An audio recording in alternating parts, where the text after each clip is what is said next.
तो ये आपका बिहार एसआई का सेट नंबर 10 नंबर का होने वाला है। इसके पहले का देखिए हमने जो है आपका 9 सेट आपका ऑलरेडी अपलोड कर दिया है। ये भी आपका जो है बुक एंड होने वाला है, तो बहुत जल्द जो है इसको हम मास्टर वीडियो में जो है दोस्तों कन्वर्ट कर देंगे। ठीक है, तो चलिए वीडियो को शुरू करते हैं। पहला हमारा प्रश्न क्या है देखेंगे और बात करते हैं। कल देखिए आपका एडुटेरिया का बोलते हैं कि जो स्पीडी करंट अफेयर है जनवरी एडिशन का आ गया है, उसको हम कल जो है डिस्कस करवाते हैं। ठीक है, एसी करंट को कैसे जो है उत्पन्न किया जाता है, एसी करंट को, तो इसका उत्तर देखेंगे तो डायनेमो द्वारा जो है, थोड़ा सा क्वालिटी बढ़ाइएगा, इसका जो पहला पेज है ब्लर है, इसका आंसर होगा डायनेमो द्वारा, है ना। बी जो है इसका सही उत्तर हो जाएगा डायनेमो के द्वारा।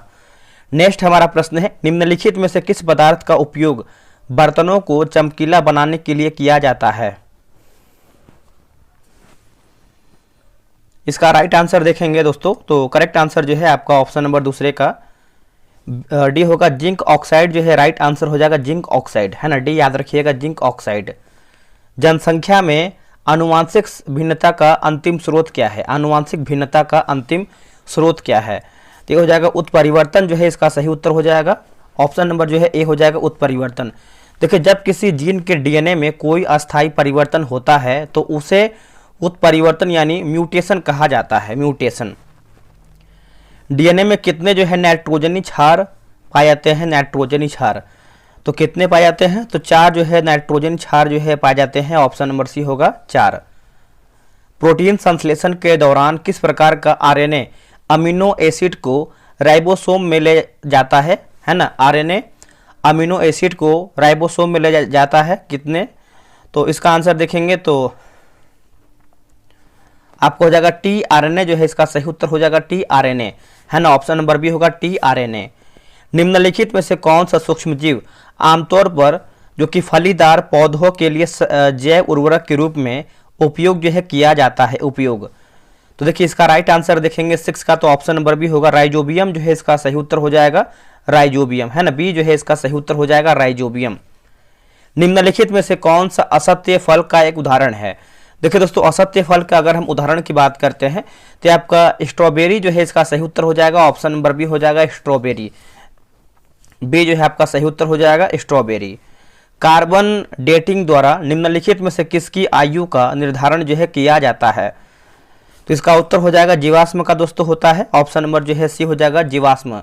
इस कार्य के लिए कार्बन 14 का जो है उपयोग किया जाता है और कार्बन 14 कार्बन का एक रेडियोधर्मी आइसोटोप है। निम्नलिखित में से कौन सा तत्व एक उदाहरण नहीं है, तो देखिए तत्व का एक उदाहरण दोस्तों नहीं है, तो देखेंगे तो गैस इसमें आपका नहीं है, बाकी उपधातु है, अधातु है, तो आपका आंसर देखेंगे तो पूछा गया है क्या नहीं है, तो ऑप्शन नंबर बी आपका नहीं है। निम्नलिखित में से कौन सा ऊतक पौधों को शक्ति प्रदान करता है।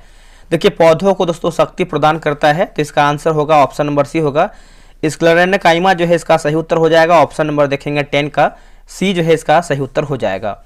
आते हैं क्वेश्चन नंबर 11 नंबर पे। देखिए 11 नंबर आप देखेंगे तो यहाँ पर दोस्तों आपका प्रश्न क्या है, तो यहाँ पर देखेंगे तो आपको लिखा गया है ग्रेन्यू, है ना, ग्रेन्यूलोसाइट्स और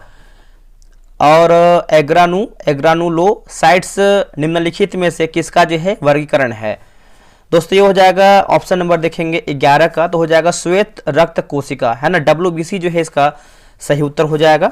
किसी व्यक्ति के रक्त से यूरिया को अलग करके उसे साफ करने के लिए निम्नलिखित में से किस कृत्रिम प्रक्रिया का उपयोग किया जाता है, तो इसका उत्तर हो जाएगा डायलिसिस जो है इसका सही उत्तर हो जाएगा। ऑप्शन नंबर देखेंगे 12 का सी हो जाएगा डायलिसिस। अत्यंत संकीर्ण नलिकाओं का एक नेटवर्क किसके माध्यम से धमनियां और नसें जुड़ी होती हैं, वह कहलाती हैं क्या। दोस्तों ये देखेंगे तो केशिकाएं जो है कहलाती हैं। ऑप्शन नंबर बी हो जाएगा केशिकाएं। दी गई ग्रंथियों में कौन सी ग्रंथि नलिका रहित ग्रंथि है।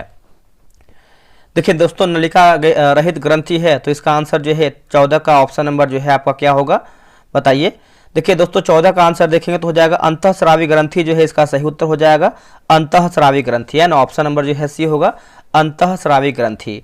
निम्नलिखित में से कौन रोगग्रस्त त्वचा सतहों के इलाज के लिए उपयोग में जो है आएगा, बताइए इसका आंसर क्या होगा 15 का, तो हो जाएगा एंटीसेप्टिक्स जो है इसका सही उत्तर हो जाएगा। ऑप्शन नंबर देखेंगे तो भी हो जाएगा एंटीसेप्टिक्स।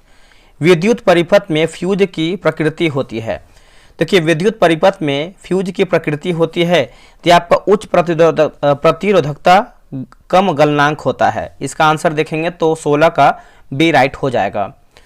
माध्यम में ध्वनि की गति निर्भर करती है। देखिए माध्यम में जो ध्वनि की गति है दोस्तों है निर्भर करती है, तो ये घनत्व पे निर्भर करती है। आंसर जो है आपका 17 का ए सही होगा। ये सब मैथ्स का कुछ क्वेश्चन दिया गया है। गोलीय दर्पण की फोकस दूरी होती है। देखिए गोलीय दर्पण की फोकस दूरी की बात करते हैं तो इसकी वक्रता त्रिज्या के आधे के बराबर होती है। इसकी वक्रता त्रिज्या के आधे के बराबर होती है। चलिए आगे बढ़ते हैं। अगला हमारा प्रश्न है कि उस प्रक्रिया का नाम बताइए जिसके द्वारा हम हवा से विभिन्न गैस जो है प्राप्त कर सकते हैं। बताइए इसका आंसर क्या होगा। देखिए इसका सही आंसर आप 20 का देखेंगे तो हो जाएगा आंशिक आसवन जो है इसका सही उत्तर हो जाएगा आंशिक आसवन, है ना। 20 का ऑप्शन नंबर सी सही होगा। 1857 के विद्रोह में विद्रोही कब दिल्ली पर जो है अधिकार करने में सफल रहे हैं, तो इसका उत्तर हो जाएगा 12 मई 1857 को जो है इसका सही उत्तर हो जाएगा 12 मई 1857 को, है ना। ऑप्शन नंबर जो है सी सही उत्तर होगा। राजा राम मोहन राय ने फारसी भाषा में मिरातुल अखबार का प्रकाशन प्रारंभ किया था। मिरातुल अखबार किस प्रकार का समाचार पत्र था, तो देखिए ये आपका साप्ताहिक जो है समाचार पत्र हो जाएगा। इसका आंसर जो है दोस्तों सी हो जाएगा, साप्ताहिक समाचार पत्र हो जाएगा। कलकत्ता से दिल्ली जब राजधानी को स्थानांतरित किया गया था उस समय भारत का जो गवर्नर था जनरल वो वायसराय कौन थे, तो उस टाइम देखेंगे तो आपका लॉर्ड हार्डिंग द्वितीय थे। ऑप्शन नंबर जो है सी। दोस्तों अभी देखिए आपका एग्जाम जो है लमसम 30 दिन बचा हुआ है बिहार एसआई में, तो क्या हम अच्छे तरीके से हम और बेहतर कर सकते हैं। तो आपको पता है कि जो आपका साइंस होता है जो करीबन 15 से 20 आपका जो प्रश्न है बिहार दरोगा में आपका साइंस से प्रश्न आएगा। तो अब देखिए यहाँ पे हमने जो है विज्ञान के लिए एक होमवर्क सीरीज स्टार्ट किया हुआ था जो कि ये खत्म हो चुका है, 2 दिन हुआ 3 दिन हुआ। दृष्टि क्विक बुक, आपको पता है कि जो दृष्टि साइंस अगर आप क्विक बुक कर लेते हैं तो इससे बाहर आपको कोई भी क्वेश्चन नहीं जाएगा। आप बोलेंगे सर ये तो किताब हम नया देख रहे थे, ये देखिए 7वां संस्करण है, ये आपका 2025 का है, ठीक है, नया ये आपका किताब है। और ये जो है 50 दिन का हमने टारगेट लिया हुआ था जिसमें से 40 डे मतलब 48 जो है दिन में ये खत्म हो गया है। ये जो बैच है आपका 24 अक्टूबर से शुरू हुआ था। इसका जो फी है मात्र मैंने 99 रुपया रखा हुआ है। मेरे भाई अब समय आ गया है कि आप साइंस भी और बेहतर तरीके से कर लें। तो आप देखिए इस पर क्यूआर पे आप पेमेंट कीजिए। पेमेंट करने के बाद आप इस नंबर पे जो है व्हाट्सअप कीजिएगा। आपको जो है पूरा पीडीएफ जो है 1 से लेकर के, है ना, 1 से लेकर के जो है 48 तक जो है आपको एक आंसर हाईलाइट, एक विदाउट हाईलाइट आपको जो है पीडीएफ प्रोवाइड करा दिया जाएगा। ये सब देखिए आपको एक ही में ऐड कर दिया गया है, ठीक है। आप चाहें तो प्रिंट आउट निकलवा के भी इसको पढ़ सकते हैं। अब देखिए यहाँ से दोस्तों ये से देखिए सेट नंबर 1 बीत गया। अब यहाँ से देखिए आपका जो है सेट नंबर 2 आ गया, ठीक है। आप यहाँ पे देख सकते हैं सेट नंबर 2 आ गया। ऐसे ही आप स्क्रॉल करेंगे आगे बढ़ेंगे तो ऐसे ही आपको देखिए आगे सेट नंबर 3 भी मिल जाएगा, है ना। देखिए इस तरीके से आपको दिखा दें, हाँ ये रखिए आपका सेट नंबर 3 है। तो इसमें डेट भी मैंने दिया हुआ है कि मैंने ये कब कब टेस्ट करवाया हुआ है। तो मेरे भाई ये बेस्ट ऑप्शन है। और एक दूसरा पीडीएफ आपको दिखा दे ताकि आपको क्लियर हो जाए। देखिए दूसरा पीडीएफ आपका हाईलाइट रहता है। हाईलाइट से आपको ये होगा कि आप कोई भी क्वेश्चन पढ़ेंगे बगल में आंसर रहेगा, उससे आप चीज़ों को याद कर पाएंगे। तो ये तो आपको हो गया साइंस। एक आपको देखिए आपको लूसेंट ऐड करना पड़ेगा अगर आपको और बेनिफिट करना है तो। ये देखिए आपका लूसेंट का मैंने फर्स्ट बैच लॉन्च किया था। देखिए सेकंड बैच भी चल रहा है लेकिन आपको सेकंड बैच हम नहीं बोलेंगे ऐड होने के लिए।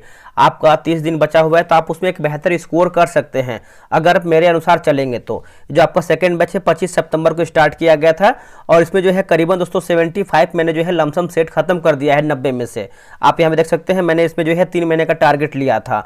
आपको इसे प्रोसेस वगैरह नहीं देखना है, बस आपको ग्रुप ज्वाइन कर लेना है ना। आप यहाँ पे देख सकते हैं 76 सेट टेस्ट हो गया है, हमको लगा 75 जो कि 76 हो गया है।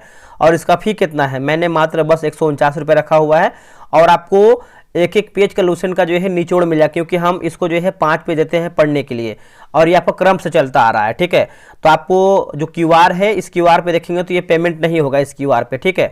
तो आपको जो मैंने दिया था क्या बोलते हैं कि साइंस वाला क्यूआर, उस पर आपको पेमेंट कर देना है। अगर आपका पेमेंट में कोई दिक्कत आता है तो आप इस नंबर पे व्हाट्सअप करके जानकारी ले सकते हैं, ठीक है।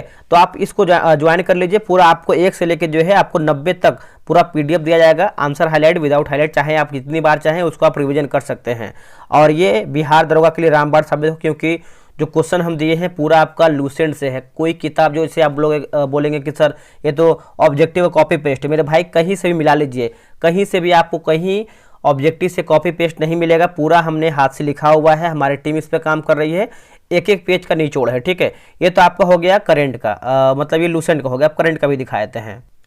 करंट का भी देख लीजिए। करंट का देखिए आपका ये दिसंबर का एडिशन का आया हुआ था, जो कि आपका है स्पीडी करंट अफेयर है। आप यहाँ पे देख सकते हैं बगल में ये किताब लगा हुआ है। इसका फी मात्र मैंने 48 रुपये रखा हुआ है। और आप लूसेंट का भी पेमेंट इसी क्यूआर पे कर सकते हैं, और करेंट का भी इसी पेमेंट क्यूआर पे कर सकते हैं। सेम यही क्यूआर है, आप इस पर सबका पेमेंट कर सकते हैं। बस आप जब भी पेमेंट कीजिएगा तो आप इस नंबर पे जो है पेमेंट का स्लिप भेज दीजिएगा, ठीक है। आप यहाँ पे देख सकते हैं आपको लूसेंट जो आपका स्पीडी करंट अफेयर है 4 पेज देते हैं पढ़ने के लिए, और उसी 4 पेज में से आपको हम क्वेश्चन बनाते हैं। और क्वेश्चन का लेवल देखेंगे तो बहुत तगड़ा है, एग्जाम लेवल आपको क्वेश्चन देखने को मिलेगा, ठीक है। लास्ट में आपको आंसर की वगैरह सब मिल जाएगा, ठीक है। यहाँ पे देख सकते हैं, और आज का आंसर हाईलाइट भी दे देते हैं ताकि आप जब चाहें इसको रिवीजन कर सकते हैं। एक आपका देखिए स्पीडी चलता है, एक आपका ज्ञान बिंदु का चलता है। ज्ञान बिंदु में बहुत लोग का डिमांड होता है, उसको भी स्टार्ट किया गया है। ये देखिए ज्ञान बिंदु का शंखनाद बैच है, ठीक है, शंखनाद बैच, ठीक है। तो अब देखिए हम यही बोलेंगे, कोई भी बैच आप ले रहे हैं करंट का, कोई एक किताब को फॉलो कीजिए। अगर आप कोई एक किताब को फॉलो करते हैं तो आपका सिलेक्शन पक्का होगा। और इसका जो फी है मात्र हमने जो है 50 रुपये रखा हुआ है। आप एक बार 50 रुपये पेमेंट करेंगे तो पूरा आपको बैच मिल जाएगा करंट का। इसमें देखेंगे तो हम 7 पेज देते हैं पढ़ने के लिए, और ये अभी पूरा नहीं हुआ है क्योंकि इसमें देखेंगे तो करीबन 10-12 सेट हुआ है। आपको ये दिखा देते हैं, ये रहा 12 नंबर का टेस्ट, ठीक है। तो ये आपका आज ही हुआ है, मतलब कल हुआ था, आज आपका 13 नंबर का टेस्ट होगा। आज ये जो टेस्ट का टाइमिंग है ये आपका 6 PM देखिए लिखा हुआ है। आप इसको ज्वाइन कर लीजिए, 7 पेज आपको देंगे पढ़ने के लिए। और ये देखिए आपका हाईलाइट वाला PDF, विदाउट हाईलाइट वाला भी हम देते हैं। तो मेरे भाई क्वेश्चन का लेवल आप देख सकते हैं, एकदम एग्जाम लेवल ही मिले। जैसे आप यहाँ देखेंगे तो लिखा गया है, ऑपरेशन चक्र के तहत CBI ने हाल ही में किस हवाई अड्डे से एक वांछित आरोपी को जो है गिरफ्तार किया है? तो IGI हवाई अड्डा दिल्ली। तो इस तरीके से आप यहाँ पे देख सकते हैं दोस्तों, क्वेश्चन का लेवल बिल्कुल एकदम एग्जाम पैटर्न पे ये सब क्वेश्चन हम बना रहे हैं, जो कि आपके एग्जाम के लिए तगड़ा है। तो ज्वाइन कीजिए, फायदा ही मिलेगा आपको, करंट अफेयर जो है आपको बेहतर हो जाएगा। तो आते हैं क्वेश्चन पे। सी होगा लॉर्ड हार्डिंग द्वितीय, सी जो है सही होगा। एशियाटिक सोसाइटी ऑफ बंगाल की स्थापना कब और किसने किया था? तो कब और किसने, तो देखिए 1784 ईस्वी में विलियम जोन्स के द्वारा जो है ये किया गया था। ऑप्शन नंबर देखेंगे 24 का डी जो है सही होगा। भारतीय ब्रह्म समाज के संस्थापक कौन थे?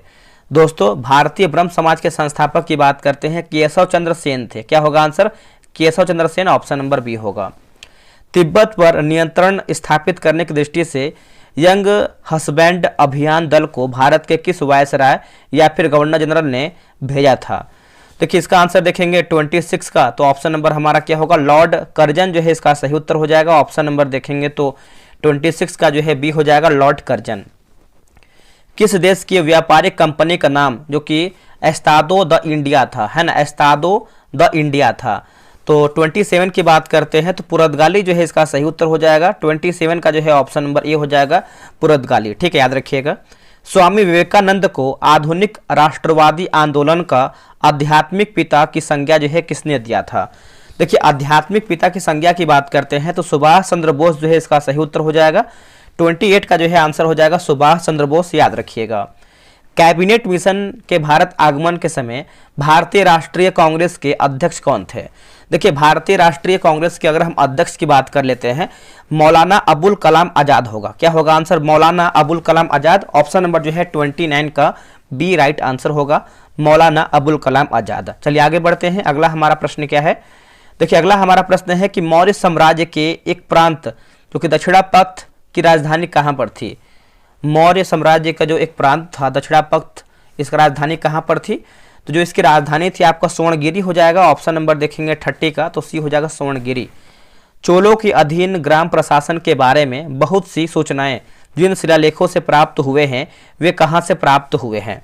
दोस्तों ये कहाँ से प्राप्त हुए हैं? तो ये प्राप्त हुए हैं उत्तर मेरूर से। कहाँ से प्राप्त हुआ है? उत्तर मेरूर से। ऑप्शन नंबर जो है बी सही होगा। निम्नलिखित में से कौन सी रचना मध्यकालीन संत तुलसीदास द्वारा जो है नहीं लिखी गई है? दोस्तों इसका आंसर देखेंगे तो साहित्य रत्न जो है इसका सही होगा, ये नहीं लिखा गया है। बाकी गीतावली लिखा गया है, विनय पत्रिका लिखा गया है, और आपका देखेंगे तो दोहावली जो है दोस्तों लिखा गया है। कोल्ड डेजर्ट जयमंडलीय सुरक्षित क्षेत्र किस राज्य में है? तो ये आपको देखने को मिलता है हिमाचल प्रदेश में। इसका आंसर जो है डी सही उत्तर हो जाएगा, हिमाचल प्रदेश में। चेरनोबिल परमाणु ऊर्जा संयंत्र किस देश में स्थित है? तो ये आपको किस देश में देखने को मिलता है? तो ये आपको यूक्रेन में देखने को मिलता है। इसका आंसर जो है 34 का जो है सी हो जाएगा, यूक्रेन होगा। भारत के पड़ोसी देशों एवं उनके राजभाषा का कौन सा युग्म जो है सही नहीं है, यानी हमारा गलत आंसर क्या है। देखिए मालदीव की बात करते हैं तो आपका घीवे ही सही है। भूटान की बात करते हैं तो आपका जोंखमा जो जोंखा दिया गया है ये भी सही है। उसके बाद अफगानिस्तान की बात करते हैं तो पश्तो सही है, लेकिन डी हमारा गलत है। नेपाल का देखिए हिंदी नहीं होगा, ठीक है। तो आंसर हमारा जो है डी गलत उत्तर हो जाएगा। बिहार में फाग राग के गीतों की रचना का श्रेय किसे जाता है, तो इसका आंसर देखेंगे 36 का, तो नवल किशोर सिंह जो है इसका सही उत्तर हो जाएगा, नवल किशोर सिंह।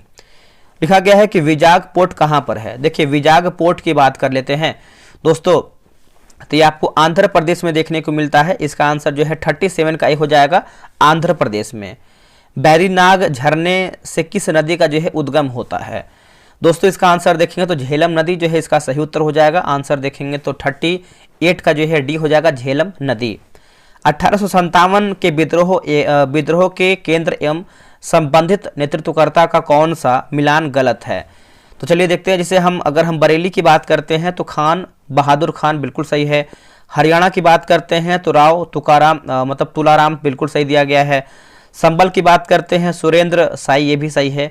ग्वालियर की बात करते हैं तो बेगम हजरत महल गलत उत्तर हो जाएगा। देखिए बेगम हजरत महल की बात करते हैं, बताइए कहाँ सा है, जो कि सिंपल से आपका प्रश्न ये होना चाहिए। तो लखनऊ दोस्तों आपको हो जाएगा, इसका आंसर देखेंगे तो क्या हो जाएगा, लखनऊ, ठीक है। तो आप याद रखिएगा। चलिए आगे हम बढ़ते हैं। अगला हमारा प्रश्न क्या है देख लेते हैं। देखिए अगला हमारा है कि केंद्रीय पक्षी शोध संस्थान कहाँ पर स्थित है। केंद्रीय पक्षी शोध संस्थान की बात करते हैं तो ये आपको देखने को मिलता है दोस्तों इज्जत नगर में, है ना। इसका आंसर जो है भी होगा इज्जत नगर, याद रखिएगा। राम लिखा गया है राग मियाँ की मल्हार का रचयिता किसे माना जाता है। राग मियाँ की मल्हार का जो रचयिता है दोस्तों हम किसे मानते हैं, तो ये हम तानसेन को मानते हैं दोस्तों। क्या हो जाएगा, तानसेन को। ऑप्शन नंबर ए होगा तानसेन। मिर्च में तीखापन किस रसायन के जो है कारण होता है, तो मिर्च में तीखापन तो हो जाएगा कैप्सेथीन जो है इसका हो जाएगा कैप्सेसीन। ऑप्शन नंबर बी राइट होगा।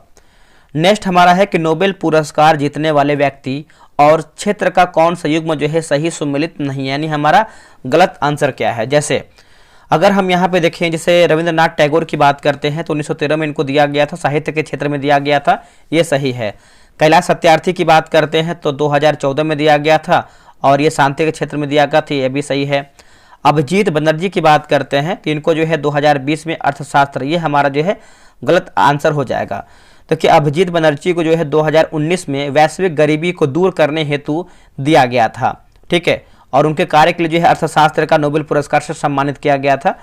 और बाकी अमर्त्य सेन की बात करते हैं तो 1998 में, और ये आपका अर्थशास्त्र ये आपका सही है। इनमें से कौन सी कृति तुलसीदास की नहीं है, तो तुलसीदास की देखेंगे दोस्तों तो कौन सी नहीं है, तो देखिए आपका साहित्य लहरी देखेंगे तो ये तुलसीदास की नहीं है, और ये जो साहित्य लहरी है दोस्तों ये सूरदास की है। बाकी गीतावली, विनय पत्रिका और रामचरितमानस देखेंगे तो ये आपका तुलसीदास की एक कृति है। एशिया को अफ्रीका से अलग करने वाली नहर का नाम क्या है, तो ये नहर का नाम देखेंगे तो ये सुएज नहर जो है इसका सही उत्तर हो जाएगा, सुएज नहर। भारत में अनवरत योजना किस अवधि में प्रभावी था। देखिए अनवरत योजना की बात कर लेते हैं तो इसका उत्तर हो जाएगा ऑप्शन नंबर बी होगा, 1978 से 80 जो है इसका सही उत्तर हो जाएगा, ऑप्शन नंबर बी राइट होगा। निम्नलिखित युग्मों में से कौन सा युग्म जो है हमारा सही सुमेलित नहीं है। जैसे लेखक और पुस्तक दिया गया है। जैसे अगर हम प्लिनी की बात करते हैं क्वेश्चन नंबर 47 नंबर, तो पूछा गया है कि यह हमारा गलत है। जैसे प्लिनी की बात करते हैं तो पेरिपल्स ऑफ द इरिथ्रियन सी, यही हमारा जो है दोस्तों गलत उत्तर हो जाएगा। देखिए पेरिपल्स ऑफ द इरिथ्रियन सी की रचना की बात करते हैं तो इसका जानकारी देखेंगे तो इस पदक का लेखक जो है अज्ञात इसमें दिया गया है, ठीक है। बाकी टॉलमी की बात करते हैं भारत का भूगोल बिल्कुल सही है, और कात्यायन की बात करते हैं तो गार्ग्य संहिता सही है, और अली अहमद की बात करते हैं चचनामा आपका जो है सही दिया गया है। निम्न में से सत्य कथन का चुनाव करें, और इसमें देखिए सत्य पूछा गया है तो चलिए हम इसको सत्य देख लेते हैं कितना हमारे इसमें सही दिया गया है, 48 नंबर। जैसे अगर हम दोस्तों यहाँ पर देखें 8 डिग्री चैनल की बात करते हैं, मालदीव को मिनी काय से अलग करता है, सही है। और 9 डिग्री की बात करते हैं तो मिनी काय को लक्षद्वीप से अलग करता है, सही है। और पाक जल संधि की बात करते हैं, श्रीलंका को जाफना प्रायद्वीप से अलग करता है, ये भी सही है।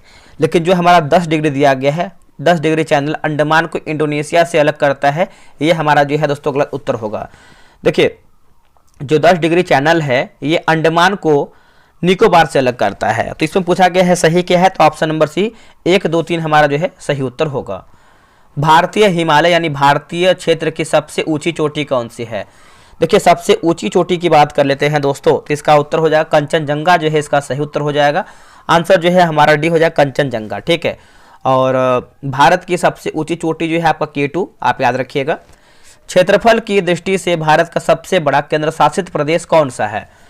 तो इसका आंसर जो है 50 का सी होगा। लद्दाख जो है इसका सही उत्तर हो जाएगा, लद्दाख, ठीक है दोस्तों, याद रखिएगा, आप इसको भूलिएगा नहीं। आगे बढ़ते हैं कि निम्न में से कौन ब्रह्मपुत्र की सहायक नदी नहीं है? देखिए ब्रह्मपुत्र की दोस्तों सहायक नदी नहीं है, तो देखेंगे तो भवानी इसमें नहीं है, बाकी कपिली है, तिस्ता है और मानस भी इसमें आपका शामिल है। रेगुर मिट्टी पाई जाती है। देखिए रेगुर मिट्टी की बात करते हैं, जैसे आपका महाराष्ट्र होगा, मध्य प्रदेश होगा और आपका गुजरात हो जाएगा, तो आप बोल सकते हैं सभी हमारा जो है ऑप्शन राइट है। राज्य मंत्री परिषद किसके प्रति उत्तरदायी होते हैं? दोस्तों किसके प्रति जो है ये उत्तरदायी होते हैं? तो ये उत्तरदायी होते हैं विधानसभा के प्रति जो है उत्तरदायी होते हैं। ऑप्शन नंबर जो है बी होगा, विधानसभा। आगे हमारा है कि पंचायत चुनाव का निर्देशन कौन करता है? तो आप सभी को पता है दोस्तों ये कौन करता है, तो राज्य निर्वाचन आयोग करता है। कौन करता है? राज्य निर्वाचन आयोग करता है। केंद्र राज्य के बीच शक्ति का बंटवारा किस अनुसूची के अंतर्गत निहित है? तो किस अनुसूची के अंतर्गत निहित है? तो इसका उत्तर हो जाएगा 55 का 7वीं जो है इसका सही उत्तर हो जाएगा 7वीं। नेक्स्ट कि आपातकाल लागू होने पर लोकसभा की अवधि कितने दिनों तक जो है बढ़ाई जा सकती है? बताइए इसका आंसर क्या होगा? तो देखेंगे तो एक बार में 1 वर्ष होगा। क्या होगा आंसर? एक बार में 1 वर्ष। ऑप्शन नंबर जो है सी सही होगा। उपचुनाव कब जो है कराया जाता है? उपचुनाव दोस्तों उपचुनाव की बात करते हैं तो कभी भी। क्या होगा आंसर? ऑप्शन नंबर देखेंगे तो 57 का जो है सी हो जाएगा, कभी भी। भारत का नागरिकता अधिनियम जो है कब लागू हुआ है? दोस्तों ये आपका लागू हुआ है 1955 में लागू हुआ है। ऑप्शन नंबर देखेंगे तो ये हो जाएगा 1955 में। लोक नियोजन के अवसर पर अवसर का भेदभाव का निषेध किस अनुच्छेद के अंतर्गत आता है? तो ये कौन से अनुच्छेद के अंतर्गत आता है बताइएगा? तो ये आपका हो जाएगा अनुच्छेद 16 का क्लाउज 2 हो जाएगा। आंसर देखेंगे तो डी हमारा जो है राइट होगा। राष्ट्रपति का कार्यकाल कब से शुरू होता है? दोस्तों राष्ट्रपति का जो कार्यकाल है ये देखेंगे तो आपका उत्तर ऑप्शन नंबर डी होगा, इनमें से कोई भी नहीं, क्योंकि राष्ट्रपति का कार्यकाल उसी दिन शुरू हो जाता है जब वह संविधान द्वारा निर्धारित शपथ ग्रहण करता है, ठीक है, तो याद रखिएगा। 9वां आईसीसी पुरुष T20 विश्व कप के संबंध में कौन सा कथन सत्य यानी सही हमारा क्या है? देखिए इसका जो आयोजन है यूएसए और वेस्ट इंडीज में किया गया, सही है। भारत ने दूसरी बार यह खिताब जीता, ये भी सही है। प्लेयर ऑफ द टूर्नामेंट की बात करते हैं तो जसप्रीत बुमराह बने हैं, ये भी सही है। तो आंसर हमारा डी होगा, उपरोक्त सभी सही है। आईसीसी अंडर 19 क्रिकेट विश्व कप 2024 का आयोजन किस देश में किया गया है? देखिए दोस्तों इसका आंसर देखेंगे 62 का, तो आपका सी होगा दक्षिण अफ्रीका जो है इसका सही उत्तर हो जाएगा, दक्षिण अफ्रीका। आगे बढ़ते 17वां पेरिस पैरा ओलंपिक खेलों के बारे में असत्य कथन को पहचाने। देखिए असत्य कथन की बात कर लेते हैं तो जैसे अवनी लेखरा को जो है रजत पदक प्राप्त हुआ था, यही हमारा जो है गलत आंसर हो जाएगा दोस्तों। बाकी देखेंगे तो इसका जो आयोजन है अगस्त सितंबर 2024 में पेरिस में हुआ था, सही है। भारत ने कुल 12 खेलों में हिस्सा लिया था, सही है। भारत ने जो है कुल 29 पदक जीते हैं, ये भी आपका सही है। छठा बिम्स्टेक शिखर सम्मेलन का आयोजन कहाँ किया गया है दोस्तों? तो ये देखेंगे तो किया गया है बैंकॉक में किया गया है, जो कि इसका आंसर देखेंगे तो ये सही उत्तर हो जाएगा, बैंकॉक में। बिहार का पर्यटन सूचना केंद्र कहाँ पर खोला जा रहा है? तो ये आपका खोला जा रहा है कहाँ पे? वाराणसी में, है ना। इसका आंसर देखेंगे तो 65 का जो है ऑप्शन नंबर ए हो जाएगा, वाराणसी में। आगे बढ़ते हैं, निसार उपग्रह के संबंध में क्या असत्य यानी हमारा गलत आंसर क्या है? देखिए निसार के बारे में देखेंगे तो यह प्रत्येक 15 दिनों में हाई रेजुलेशन, है ना, रेजुलेशन डेटा प्रदान करेगा, यही हमारा जो है गलत आंसर हो जाएगा दोस्तों। 15 दिन नहीं बल्कि आपका यहाँ पर जो है 12 दिन होगा। और यह एक पृथ्वी अवलोकन उपग्रह है, सही है। इसे नासा और इसरो द्वारा जो है संयुक्त रूप से विकसित किया गया है, ये भी सही है। इसे GSLV मार्क 2 F-16 से प्रक्षेपित किया गया, ये भी आपका सही है। डी हमारा जो है गलत आंसर होगा। कोप 30 का आयोजन कहाँ किया जाना है? तो इसका आंसर देखेंगे तो बेलेम जो है इसका सही उत्तर हो जाएगा, ऑप्शन नंबर सी हो जाएगा, बेलेम। योजना एवं संबंधित राज्य का मिलान करके बताइए। ठीक है, देखते हैं। जैसे विद्युत नवरोपण योजना की बात करते हैं तो केरल हो जाएगा। प्रतिज्ञा योजना की बात करते हैं तो बिहार होगा। सुभद्रा योजना की बात करते हैं उड़ीसा होगा। और आपका रायथू भरोसा योजना की बात करते हैं तो आपका तेलंगाना होगा। ऑप्शन नंबर जो है आपका 68 का ए होगा। 8वां वेतन आयोग अपनी रिपोर्ट कितने महीनों के भीतर प्रस्तुत करेगा? तो इसका आंसर देखेंगे तो 69 का क्या होगा आंसर? 18 महीना जो है इसका सही उत्तर हो जाएगा। 18 महीना है ना, ऑप्शन नंबर बी हो जाएगा 18 महीना। वर्ष 2025 का एससीओ शिखर सम्मेलन कहाँ जो है संपन्न हुआ है? तो ये संपन्न हुआ है आपका तियानजिन में हुआ है। ऑप्शन नंबर देखेंगे तो डी होगा तियानजिन। भाला फेंक F64 प्रतिस्पर्धा में पुरुषों के फाइनल में स्वर्ण पदक जीतने वाले खिलाड़ी कौन बने हैं? देखिए स्वर्ण पदक की बात करते हैं तो ये बने हैं सुमित अंतिल बने हैं। क्या होगा answer? Sumit Antil, option number A होगा। हाल ही में टाटा मोटर्स का एमडी एंड सीईओ किसे जो है नियुक्त किया गया है? दोस्तों ये नियुक्त किया गया है शैलेश चंद्रा को जो है नियुक्त किया गया है, शैलेश चंद्रा को, है ना, ऑप्शन नंबर सी होगा शैलेश चंद्रा। एशिया कप 2025 का फाइनल मैच जो है कहां पर खेला गया है दोस्तों? तो इसका जो फाइनल मैच है ये देखेंगे तो खेला गया है संयुक्त अरब अमीरात में खेला गया है। कहां पे? संयुक्त अरब अमीरात में। किसने 7वां सैफ अंडर 17 महिला चैंपियनशिप का खिताब जो है जीता है? तो इसका उत्तर हो जाएगा अपना भारत जो है, इसका सही उत्तर हो जाएगा भारत। चलिए आगे बढ़ते हैं। नेक्स्ट हमारा प्रश्न है कि हाल ही में किसे UNEP young champion of the Earth पुरस्कार 2025 दिया गया है? जिनाली मोदी। क्या होगा answer? Jinali Modi, option number B. Thordo गांव किस राज्य से संबंधित है? दोस्तों इसका आंसर देखेंगे 76 का, तो ऑप्शन नंबर बी होगा गुजरात जो है, इसका सही उत्तर हो जाएगा गुजरात। अगला है कि 67वां ग्रैमी अवार्ड्स में एल्बम ऑफ द ईयर का पुरस्कार किसे जो है दिया गया है? तो इसका उत्तर हो जाएगा काउबॉय कार्टन। क्या होगा? Cowboy quarter. मई 2025 में आए शक्ति चक्रवात का नामकरण जो है किस देश ने किया है? तो इसका आंसर देखेंगे 78 का, तो श्रीलंका जो है इसका सही उत्तर हो जाएगा श्रीलंका। चलिए आगे बढ़ते हैं। किस टीम द्वारा पहला महिला T20 ब्लाइंड वर्ल्ड कप का जो है वर्ल्ड कप जीता गया है? तो किस टीम द्वारा? तो टीम पूछ रहा है तो ये अपना भारत हो जाएगा, है ना, ऑप्शन नंबर ए होगा अपना भारत। प्रधानमंत्री मोदी ने भारत के पहले गहरे पानी के कंटेनर ट्रांसशिपमेंट पोर्ट का जो उद्घाटन है कहाँ पर किया है दोस्तों? तो इसका आंसर देखेंगे तो आपका लिखा गया है विंझीजम, है ना, विंझीजम हो जाएगा, ऑप्शन नंबर ए।